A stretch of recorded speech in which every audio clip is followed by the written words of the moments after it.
This video is the beginning of chapter 10.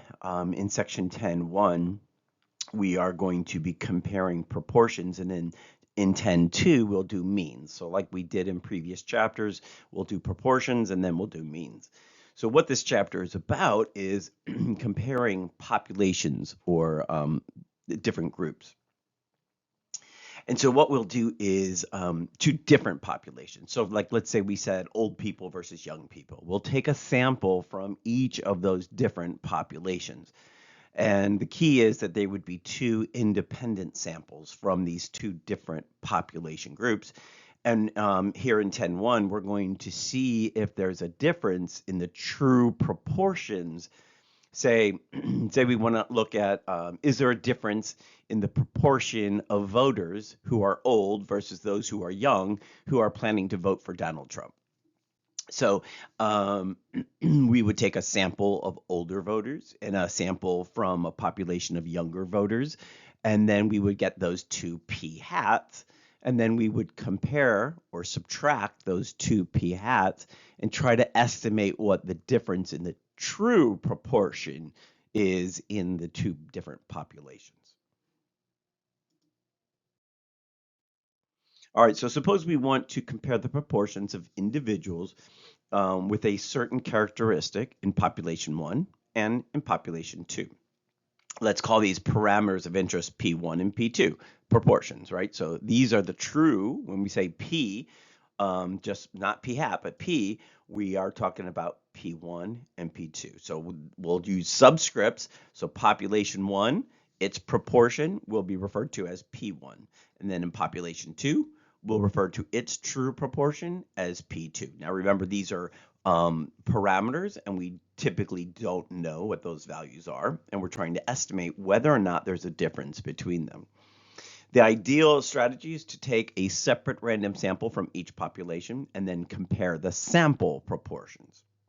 All right, well, what we want to compare, what if we wanted to compare the effectiveness? So not only sometimes do we sample from populations, sometimes we want, and we're going to see a lot more here, where we do experiments. And so we want to, instead of testing two different populations, we're going to look and see if two different treatments, if there's a difference in the two different treatments, sometimes a control and then sometimes an actual new medicine or something like that. So what if we wanted to compare the effectiveness of treatment 1 and treatment 2 in a completely randomized experiment? This time, the parameters P1 and P2 that we want to compare, now again, those are the true proportions of, like, less headaches in one group versus less headaches, what proportion of people have less headaches in one group versus another group.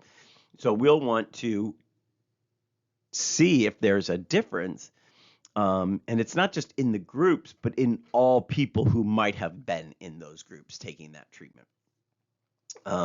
We'll talk about that more later, but it's easy to get confused, the true proportion versus the proportion of people actually in the treatment group.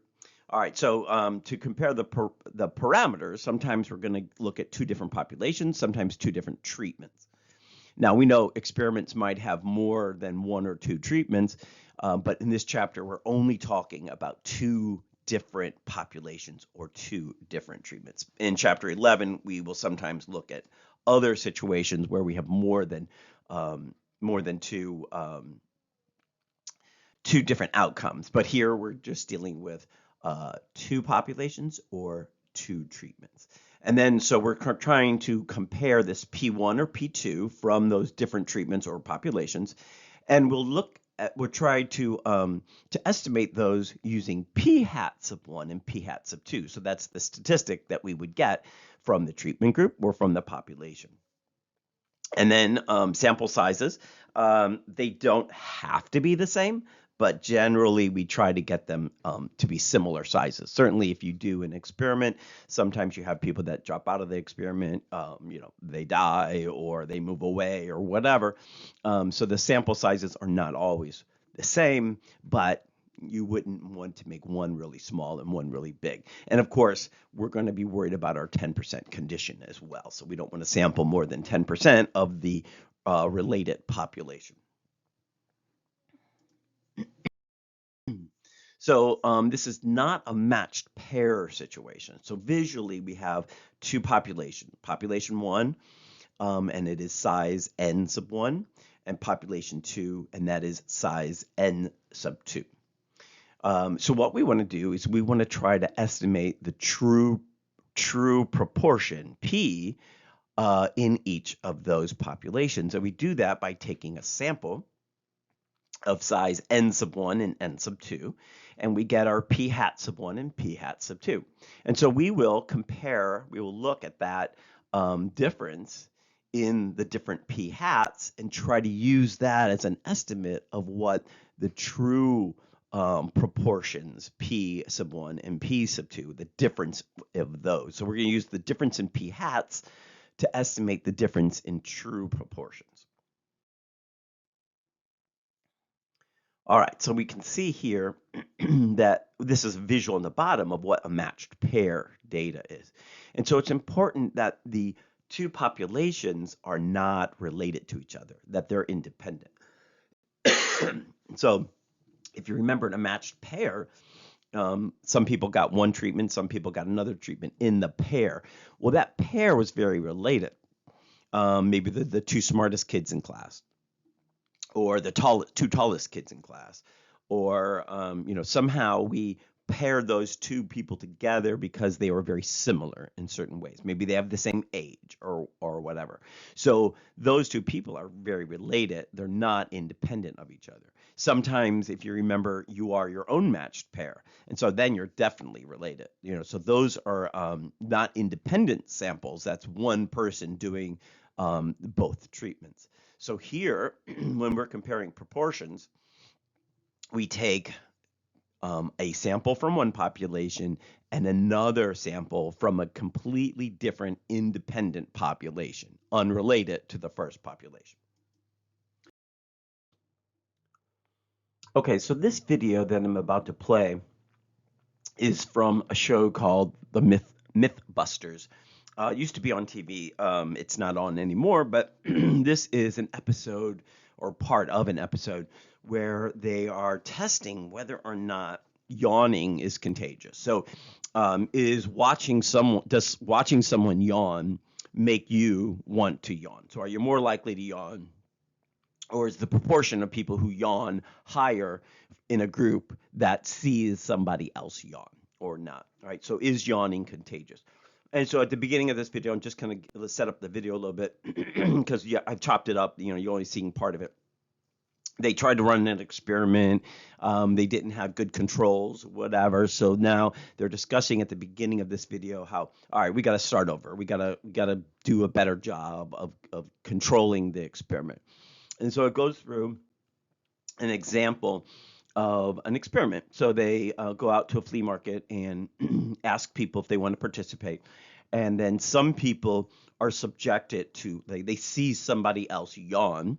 They're escorted into a little waiting booth, a little room. And then on the way in, somebody yawns at some of them, and some of them don't get a seated yawn. And so then they observe them and see, okay, do they yawn within a certain amount of time? And so they're keeping track of the proportion of people who yawn when they see someone yawn, or the proportion of people who yawn without seeing someone yawn. And so they're doing an experiment, and they're going to, the treatment is a control. You don't see anybody yawn. And the other group, the treatment group, is you see someone yawn. And then does that affect whether you yawn or not? Okay. At Yawn Central, nothing went right the first time round, so it's back to the drawing board. This experiment is just not working. We haven't achieved anything that we put up on our blueprint. Well, I think our biggest problem with the last time is we were not consistent. Like, nothing we did was consistent. We had, different number of people coming in. We were giving them all kinds of stimuli. We just need a do-over. We need to start this over. We put way too much work into this not to get really definitive results. We have to come up with a new plan. I think what we need to do is we'll do it again, keep it consistent, and instead of bringing the people to us, we'll take it to the people. 6:30 a.m. at a local flea market, where the Mythbusters hope to get a bigger sample of test cases. They've modified a truck, Inside, it's a multi-chambered yawning observation lab. Well, the Mythbusters are here to perform a psychological experiment. We needed a crowded, sort of outdoor atmosphere to be able to get our subjects from. And we plan to run through about 30 or 40 today in our custom-built Mythbusters psychological chamber. And we're going to see if we can get anyone to yawn by influencing them. Adam and Jamie set off to chum the waters of the market and net some unsuspecting fans. There we go. What do you think? Before long, there's a feeding frenzy around the Mythbusters stall. Sure, okay. Okay. Sure, why not? All right, Alan, so if you'll just go back to Tori over there. This time, they are testing one variable only, the seated yawn. Sorry, we've been up since 4. Back to your room. Oh, come on in, follow me. Sit in the little room quietly, and I'll come get you briefly. There's 3 yawn cubicles, each fitted with a hidden camera, and 1 observation chamber, where Tori is on watch. Carrie will yawn at 2 of every 3 subjects as she ushers them into their cubicle. So we're going to see if they yawn faster with some influence than without any. Every third person will be a control, which Carrie will give no influence to. And we'll see if there's actually a difference. So the experiment begins, and Tori gets down to some careful observation of the subjects doing, well, doing nothing. Absolutely nothing. It's starting to seem like the Mythbusters are just way too much fun to evoke even the slightest yawn.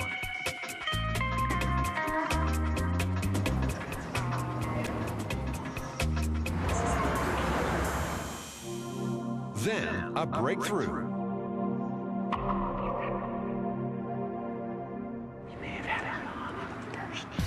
And after the drought, a flood of yawning is unleashed.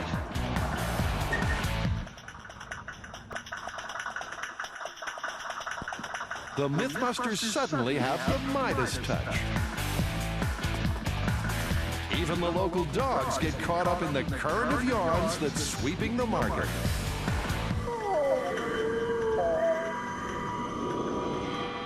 The experiment also suggests that some guinea pigs are more observant than others. And finally proving that all good things must come to an end, 5 hours and 50 test cases later, the Yawnathon draws to a close. That was it. That's the last one. We're done. For Carrie, it's not a moment too soon. I was yawning all day, to the point where my cheeks were hurting and my eyes were watering. All right, well, after testing 50 people in the field, our largest sample we've ever used on Mythbusters, the results are in.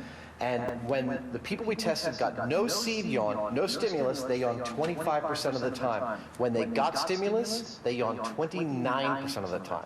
Well, it's not dramatic, but it seems like it's pretty good to me. What do you guys think? Busted, plausible, or confirmed? Given how large our sample was, I'd say it's confirmed.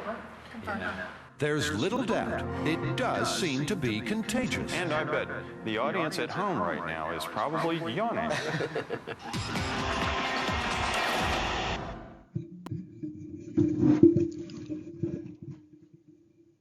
At Yawn Central, nothing went wrong.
Okay, so let's they didn't really show their results very long on that video, so it was pretty quick. So a couple things about their experiment. First of all, they somehow decided that 2 out of every 3 people would be in the treatment group and 1 out of every 3 would be in the control group.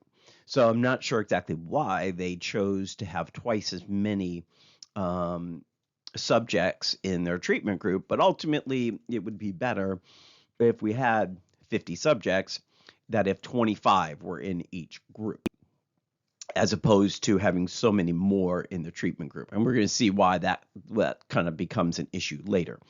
But ultimately, they saw that 10 people yawned in the group where people actually saw someone else yawn, and that results in about a 29% yawn rate for people who were subjected to someone else yawning. And then in the control group, 4 people yawned, and that's a resulting p hat in the control group of 25%.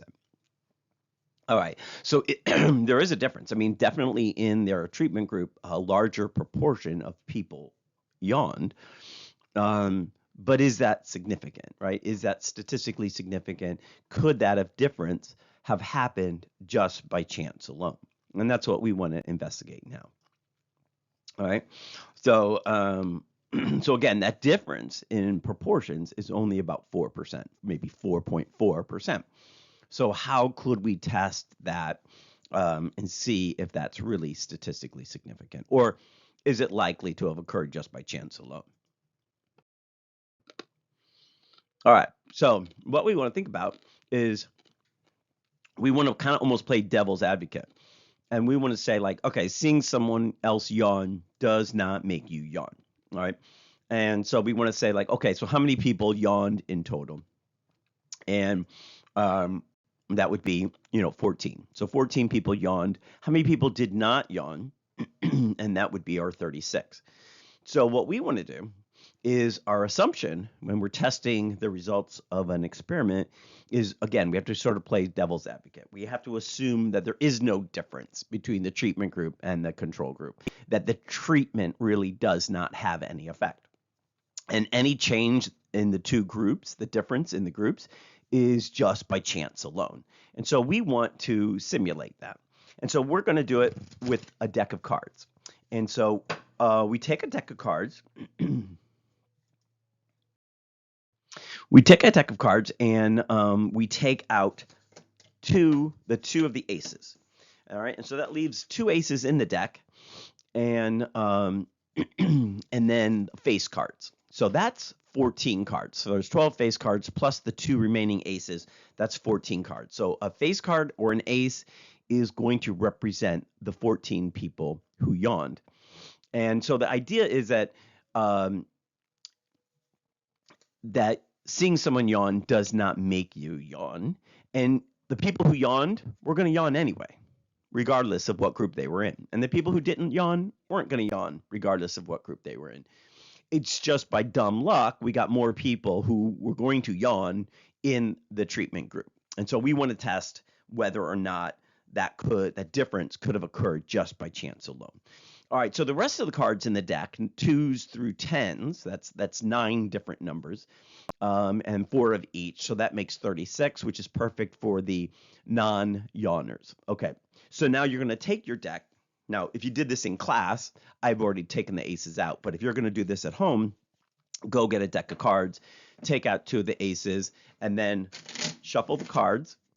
And then what you want to do is break them into 2 piles. So you want to break it into, randomly, put 30, after you've shuffled them, put 34 in one pile and then 16 in another pile. So the 16 is the control group and the 36 is the treatment group.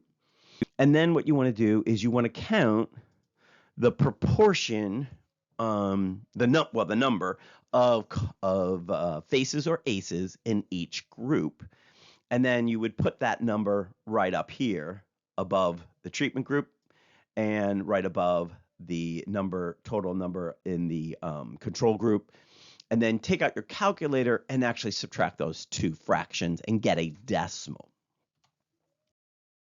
There's only a set number of possible outcomes. So you can see here, you can see what the outcomes would be. So you should be getting one of these in this table. Of course, the ones on the extreme, one yawner in the treatment group and 13 in the control group is very unlikely. I doubt anyone will get that. And then for all 14 in the treatment group, and 0 in the control group. That's probably very unlikely as well. All right. So go ahead, and if you want to, with some cards, I'm going to pull up some data and show, like, okay, well, this is what we did in a couple years ago, the resulting data, so that you can kind of see what the data will typically look like. But if you want to run a couple of these just so you can get a feel for how to do that, we're going to essentially check the difference in the p hat. So put like the value down as a decimal. If we were in class, you would yell that out, and I would type it in to a program that would make a dot plot. But I'm going to show you the dot plot from a couple years ago.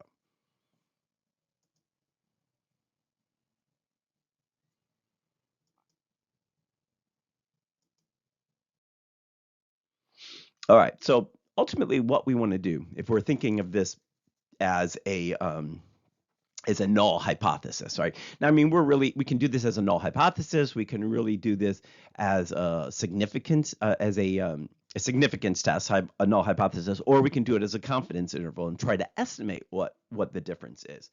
But here we're testing whether or not the difference really is 0. They sort of think what would be the alternative hypothesis here would be that the treatment group minus the proportion of people who would see a yawner, right? Someone else yawn, minus the proportion of people who yawn who are in the control group don't see, is greater than 0. So that's what they are trying to test in this experiment. All right. So the null hypothesis is that there is no difference between the true proportion or true yawn rate. Now remember too that when we talk about these things, we have to make sure that we're not making these statements based on the people in the experiment. It's the true yawn rate. That means, the whole population, people similar to those that were in our experiment, if they were subjected to a yawn, would they yawn, right? And so that's really what we're looking at, is not just the people in the experiment, but the whole entire population. All right, so if we look at what we want to do is we want to test how likely are we to get a difference in p hat that's greater than 0.044, which is what they got. Remember, it was 29.4 minus 25. So we want to say, okay, so if there really is no difference between the two, then how likely are we to get a difference in sample proportions as great or greater than 0.441. All right, and so then what I would do is I would have everybody, as they were playing with their cards, shuffling, breaking the cards up into groups, and then counting their proportions and getting the difference in sample proportions from the treatment group and the control group. They would be reading them out, and I would be typing them in, and my computer would be creating a dot plot, sort of a sampling distribution or an approximate sampling distribution. All right, we'll learn the details of how to create these true sampling distributions as we work through this section. But here we are looking at an approximate sampling distribution. All right, so how likely are we to get a difference in p hat that's greater than or equal to this 0.0441? All right, that's 0.0441 is actually right here, almost in the middle of our graph. So you could probably, without even actually counting, you could see like, what's the probability that we would be that extreme or more extreme? It's all these values. Out of the 118 simulations, 59 of them were that extreme or more extreme. So about 50%. So our p-value is 50%. So sadly, the Mythbusters, they didn't have a statistician on their books who would have looked at this and kind of told them like, no, there really isn't anything there. You would have gotten this result half of the time just by luck, when the true proportion is actually different. The difference is actually equal to 0. If that were true, the difference is actually equal to 0, we would get this result 50% of the time, one is extreme or more extreme than the one we got. So this is sort of totally busted, as the Mythbusters would say. This shows no validity. There is no proof here that yawning causes people to yawn. All right, so let's look at another example, the sampling distribution of a difference between two proportions. So to explore the sampling distribution of the difference between two proportions, let's start with two populations having a known proportion of success. So we're going to, again, we really wouldn't know the true proportions here, but we're going to just do a theoretical problem to help us visualize what that sampling distribution of the difference in proportions, p hats, will look like. So let's assume that at school 1, 70% of the students did their homework last night, and at school 2, 50% of the students did their homework last night. All right, suppose that a counselor at school 1 takes a simple random sample of 100 students and records the sample proportion that did their homework. All right, sample school 2, counselor takes an SRS of 200 students and records the same proportion that did their homework last night. So now notice that one size is twice as large as the other. Where in that experiment that the Mythbusters did, I said, oh, they should have split the sample sizes. So, they had 50. They should have put half of the people in each group. It's true. It's sometimes better if they're similar in size, but they don't have to be. So it's not a problem. But it's not a problem when the sample sizes are large. We do have a large count condition that we have to concern with. So if the sample sizes are small, we're going to have some issues, and we'll address that back with the Mythbusters example in a second. All right, so we want what can we say about the difference p hat minus p hats of 1 minus p hats of 2 in the two sample proportions? All right, so we can see if we look at school 1, we have this graph here. All right, it's the approximate sampling distribution. If we were to take 1,000 samples, all right, so if we repeated this process 1,000 times, we would get something similar to this graph on the left. And then for school 2, similar thing, we have this sampling distribution here. Notice it is a little less spread out because it's a larger sample size of 200, right? So we know the sampling distribution will end up being a little smaller. Okay, and then if you saw the spread for the first one, it's going to be a little wider because it has a smaller sample size of 100. All right, so down below we say, the shape. Okay, we know the sample size. If we did n times p hat, we would see, or in this case, we're pretending we know p. So n times p, we know it's, and n times 1 minus p, we know that it's approximately normal. All right, and then we know that for school 1, and we also know that for school 2. But the question is, what is the shape when we do the difference in the different? So if we take one sample from one school and one sample from the other, subtract those p hats, and then plot that on its own graph, and we do that 1,000 times, right? So it's each one of these minus each one of these that we get one at a time, we would plot over here. And what would that look like? So let's think about the shape, the center, and the spread. It's going to be normal. It's going to be approximately normal. The difference in the mean of the sampling distribution of the difference is going to be simply the difference in the means of the sampling distributions of the two schools. So 70 minus 50, and you'll see this one is 20%.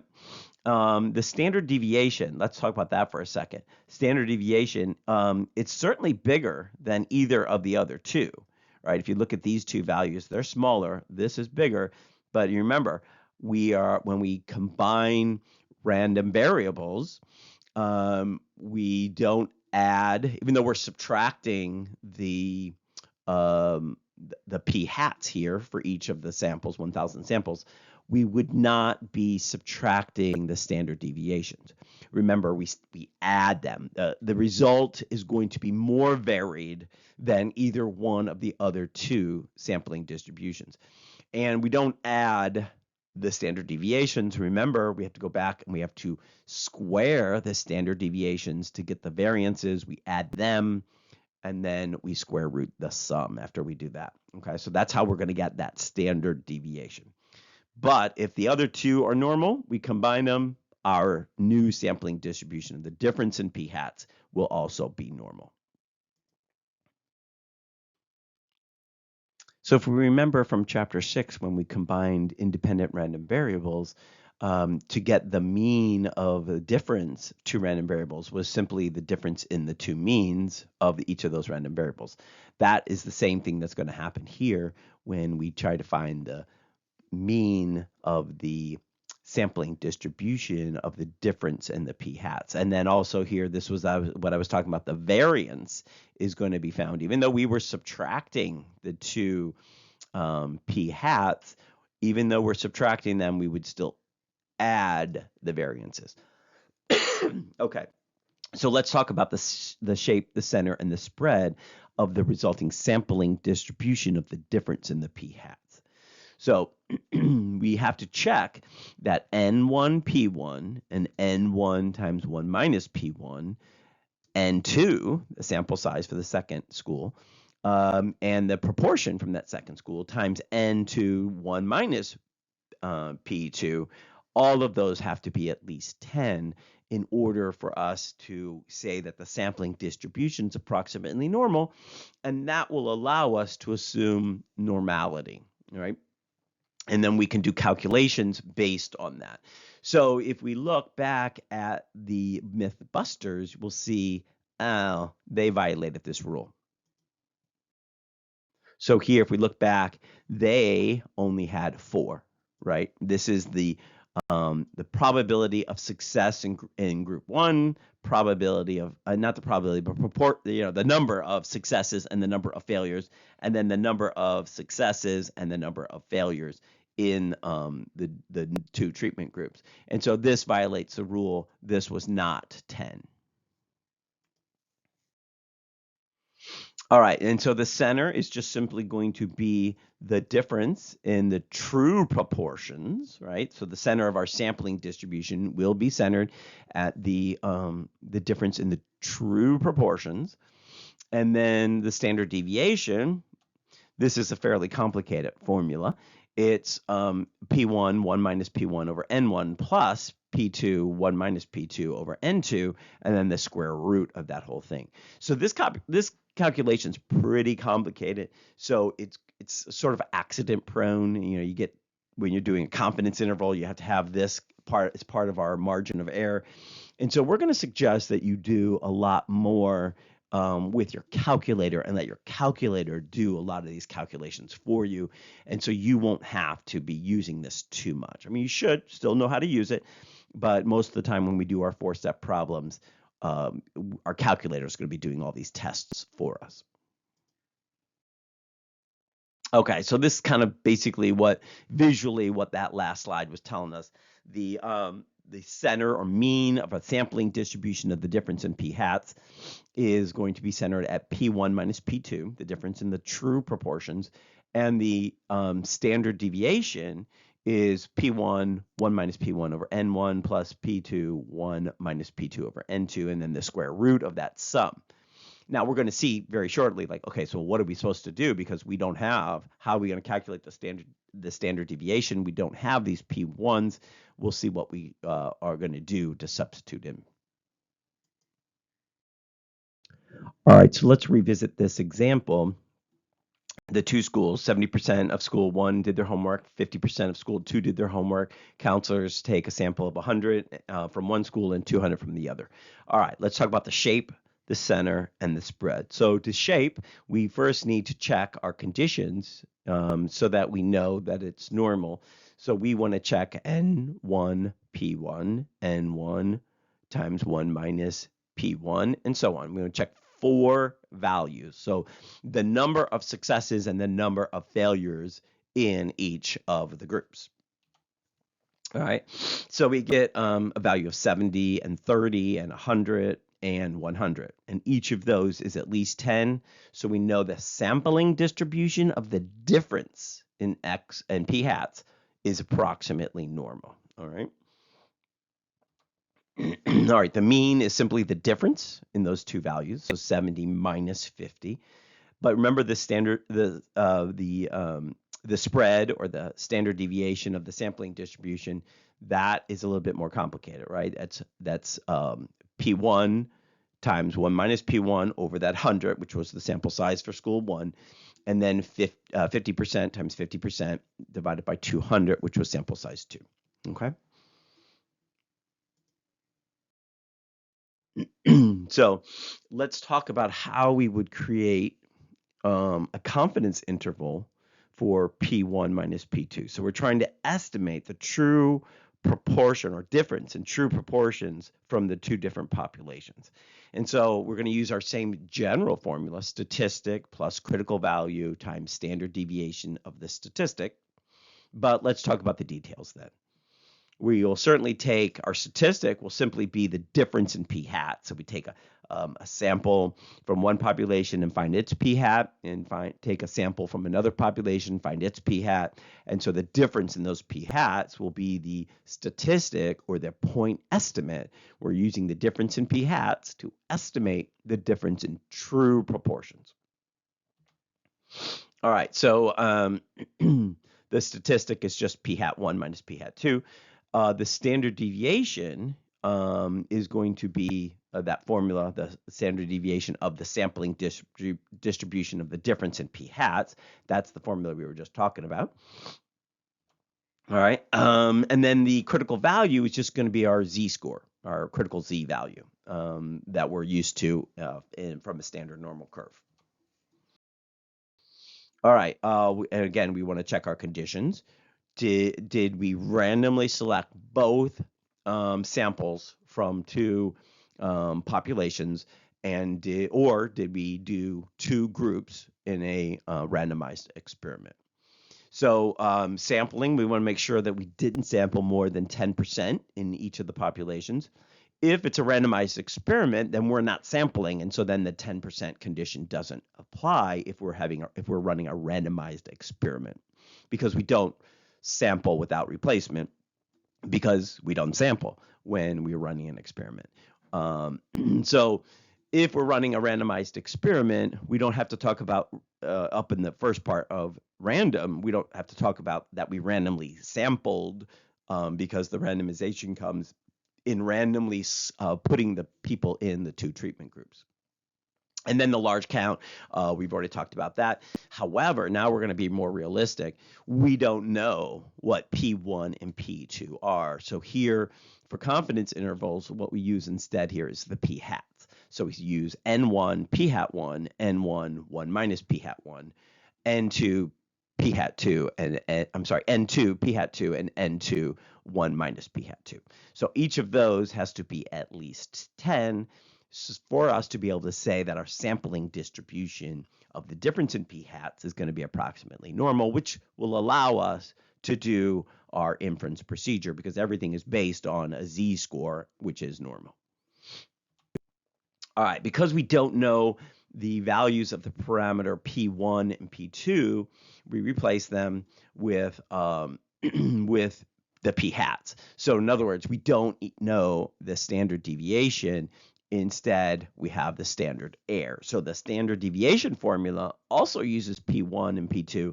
Well, we don't know those, so we are going to substitute in p-hats of 1 and p-hats of 2 when we do our confidence interval.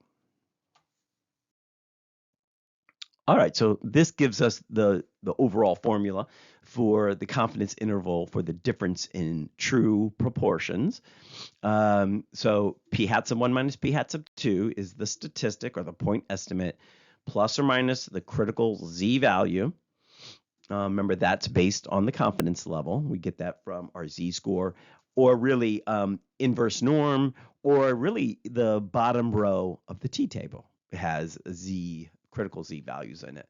And then the standard error, which is an approximation of the standard deviation. Since we don't know p's, the true proportions, we're putting in the p-hats we got from the samples. All right, let's look at an example now. Many news organizations, this problem was written back when President Obama was in office. So many news organizations conduct polls asking adults in the US if they approve of the job the president is doing. How did President Obama's approval rating change from October 2013 to October 2014?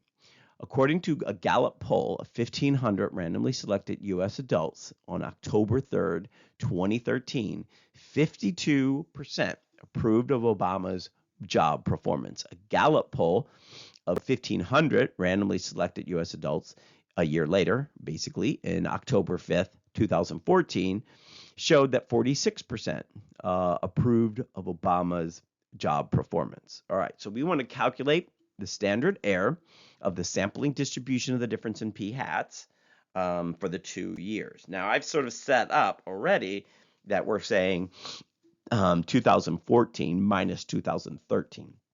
If I didn't tell you that, then you have to sort of establish which way you're going to subtract these and then be consistent through your whole problem. You can't flip this around. You got to be very careful and keep track of that and just keep your wits about you. All right, and then we're going to interpret that value. All right, so pause this video and then calculate that. All right, so the standard error, again, it's the substitution for the standard deviation because we don't know the actual p's. So we have the p-hats from the two. So we have from 2014, it was 46% that approved, 54% that disapproved, and then 2013, it was 52% approval, and that would be 48 disapproval. Both years they sampled 1,500, so those are the same underneath there. And so that gives us a value of 0.0182. All right, how would we interpret that? So this is a standard deviation, so we interpret very similar to how we always interpret standard deviations. Yes, it's a standard error, not a standard deviation, but it's an approximation for the standard deviation, right? It's what we can calculate because we don't know p. So if we take many random samples of 1,500 adults in 2013 and also 2014, the difference in the sample proportions who approve of President Obama's approve of President Obama will typically be what our value is, 0.0182, away from the true difference. So every time we take a sample, we take many samples, every time we take a sample and we calculate the p-hats and the difference in p-hats, those p-hats would differ from the true difference in proportions, the unknown difference of the two parameters from the 2 years, by about 2%, right? 0.18%. All right, 1.8%, 0.0182. Okay, so it's how much we would expect our samples that we would take if we took many of them, how much they would differ typically from the true difference in proportions. All right, part B asks us to use the results from the poll to construct and interpret a 90% confidence interval for the change in Obama's approval rating among all U.S. adults from October of 13 to October of 14. All right, so this is a four-step process, right? The clues that we're talking about a four-step process is construct and interpret a 90% confidence interval. That is our clue that we should be running a four-step process. So the state. Okay, so go back and think about what the state is, right? The state here for confidence intervals, we're talking about saying what it is we want to estimate, and then say with what confidence level. And also, make sure that you're explaining any symbols that you use. So pause the video for each of these four parts, and then write it out, and then watch the video to see if you got it right. All right, so the state. So we want to estimate the true difference in true proportions.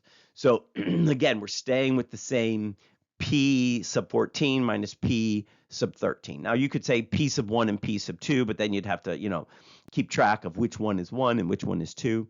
So sometimes it's nicer to use subscripts that sort of remind us which data value. So these are from two different years, 2014, 2013. So use subscripts 14 and 13 is not a bad idea. So we want to estimate the difference in P, right? P sub 14 minus P sub 13 at a 90% confidence level. And then you really need to say what that P sub 14 is, right? It's the true proportion of all U.S. adults who approve of his job performance in October of 2014. And P sub 13, same thing for 2013. All right, so now we want to think about the state, which is the inference procedure, and then check our conditions. Again, pause the video, write that out. All right, so we want to use a 2-sample Z interval for the difference in proportions. So that is the name of our inference procedure. It eludes me right now to how many we've had. Let's see, I think this is probably number 5, the 5th inference procedure we've got. So I'm losing track. But anyway, this is one more of our inference procedures. A 2-sample Z interval, because the distribution of the sampling distribution of the difference in P hats is going to be normal. So it's a Z and it's an interval and it's the difference in proportions. Okay. And what are the conditions? The data came from independent random samples. Make sure that you say plural there. You will lose a point if you don't say samples. Even better to say 2 independent random samples. You can't just say the data is random, right? I mean, you got to be more specific. Know that it came from 2 independent random samples. All right, we have to assume that there are more than 15,000 adults in both years. We check our large count conditions. Again, here we're using N sub 14, P hat sub 14. So, right, so check all 4 of those, and all of those are over 10. So we're safe to assume that the sampling distribution of the difference in P hats is approximately normal. All right, now the do. So you can certainly go and calculate using our formula. Right here is our formula. P hat sub 14 minus P hat sub 13 plus or minus Z, and then the standard error. But I would suggest instead that you're not trying to do that by hand, and instead you're using, in our calculator, 2 prop Z int. That is what the Texas Instrument people call a 2-sample Z interval for difference in proportions. So tell me what test you're using in our calculator, and in this case, 2 prop Z int. Go ahead and give me the inputs. In this case, they're asking for the number of successes in the now this is kind of crucial that you're keeping your wits about you and that you are using them in the same order. Otherwise, your interval will get reversed, right? So these will be on the other side of 0. If you end up putting these x1, N1 in backwards, you have to just be very consistent. So we started with 14 minus 13. So we want x sub 1 to be this 690 from the year 2014. So make sure that you're putting those in the correct order. It's really easy to put those in wrong, and then as a result, you end up getting the positive version of this. You get from 0.03 to 0.09. Okay. All right, and then the conclusion. So again, the conclusion here is very similar to what we saw before when we did confidence intervals. 3 components. We are 90% confident that the interval from negative 0.09 to negative 0.03 captures and now what is it? It's the true proportion, the true change or difference in proportions of the U.S. adults who approved of Obama's performance from 2013 to 14. Okay. And then the last part here, based on your interval, is there convincing evidence that Obama's approval rating has changed? So if it hasn't changed, what would we expect the true proportion to be, right? So if there was no change, the difference in proportions would be 0, right? And you'll notice if you go back and look at your confidence interval, it's all negative, right? So there's no 0 in there. So yeah, it does look like that it has gone down, right? It does appear that it's not unchanged because 0 is not contained in the interval. So this is convincing evidence that his approval rating has changed and indeed has probably gone down because the list of plausible values are all negative.